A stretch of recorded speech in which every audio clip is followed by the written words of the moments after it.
5 ವರ್ಷ ಮೇಲ್ಪಟ್ಟಾದ ಮಕ್ಕಳು ರಾತ್ರಿ ಮಲಗಿದಾಗ ಅವರ ಹಾಸಿಗೆಯಲ್ಲಿ ಮೂತ್ರ ವಿಸರ್ಜನೆ ಮಾಡ್ಕೊಳ್ಳೋದನ್ನು ನಾವು ನಾಕ್ಟರ್ನಲ್ ಎನ್ಯೂರಿಸಿಸ್ ಅಂತ ಕರಿತೀವಿ. 85% ಮಕ್ಕಳು 5 ವರ್ಷ ಆಗೋದ್ರೊಳಗಡೆ ಹಾಸಿಗೆಯಲ್ಲಿ ಮೂತ್ರ ವಿಸರ್ಜನೆ ಮಾಡೋದನ್ನು ನಿಲ್ಲಿಸ್ತಾರೆ.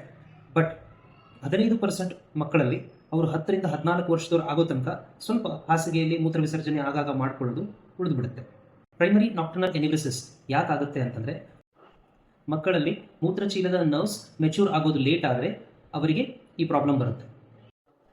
ತಂದೆ ತಾಯಿಯಂದರು ಏನು ಮಾಡಬಾರ್ದು, ಮಗುನ ಬೈಯೋದು, ಹೊಡೆಯೋದು, ಅಸಹ್ಯ ಮಾಡೋದು ಎಲ್ಲ ಮಾಡಬಾರ್ದು. ಏನು ಮಾಡಬಹುದು? ಸಂಜೆ 7 ಗಂಟೆ ನಂತರ ನೀರು ಕುಡಿಯೋದನ್ನ ಸ್ಟಾಪ್ ಮಾಡಿಬಿಡಿ. ರಾತ್ರಿ ಟೈಮಲ್ಲಿ ಸ್ವೀಟ್ಸ್ ಅಥವಾ ಹಾಲು, ಜ್ಯೂಸ್ ಈ ಥರ ಪದಾರ್ಥಗಳನ್ನು ಕೊಡೋದನ್ನು ನಿಲ್ಲಿಸ್ಬಿಡಿ. ಅಪ್ರಿಸಿಯೇಷನ್, ಹೌದಾ, ಯಾವ ದಿನ ಅವ್ನು ಬೆಡ್ಡಲ್ಲಿ ಮೂತ್ರ ಮಾಡ್ಕೊಳ್ಳಲ್ಲ ಆ ದಿನ ನೀವು ಅವ್ರನ್ನ ಅಪ್ರಿಷಿಯೇಟ್ ಮಾಡ್ಕೊಬೇಕು. ಅಲಾರ್ಮ್ ಮೆಥಡ್, ಮಲಗಿದ ನಂತರ 3 ಗಂಟೆ ಅಥವಾ 3 ಅವರ್ಸ್ ಗ್ಯಾಪಲ್ಲಿ 2 ಅಲಾರ್ಮ್ನ ಇಟ್ಕೊಳ್ಳಿ. ಆ ಅಲಾರ್ಮ್ ಹೊಡೆದಾಗ ಮಗನ ಎಬ್ಬಿಸಿ ಮೂತ್ರ ವಿಸರ್ಜನೆ ಮಾಡಿ ಬಂದು ಮತ್ತೆ ಮಲಗೋದಕ್ಕೆ ಅಭ್ಯಾಸ ಮಾಡಿಸಿ. ಅಫರ್ಮೇಷನ್ಸ್ ಅಂದರೆ, ಮಗು ರಾತ್ರಿ ಮಲಗೋಕ್ಕಿಂತ ಮುಂಚೆ ಅವ್ನ ಮನಸ್ಸಲ್ಲಿ ಅನ್ಕೋಬೇಕು, ನಾನು ಹಾಸಿಗೆಯಲ್ಲಿ ಮೂತ್ರ ವಿಸರ್ಜನೆ ಮಾಡೋಲ್ಲ ಅಂತ. ಸೊ ಭಯ ಬೇಡ, ಈ ಪ್ರೈಮರಿ ನಾಕ್ಟರ್ನಲ್ ಎನ್ಯೂರಿಸಿಸ್ ಪ್ರಾಬ್ಲಮ್ ಸಹಜವಾಗಿ ಕಡಿಮೆ ಆಗುತ್ತೆ.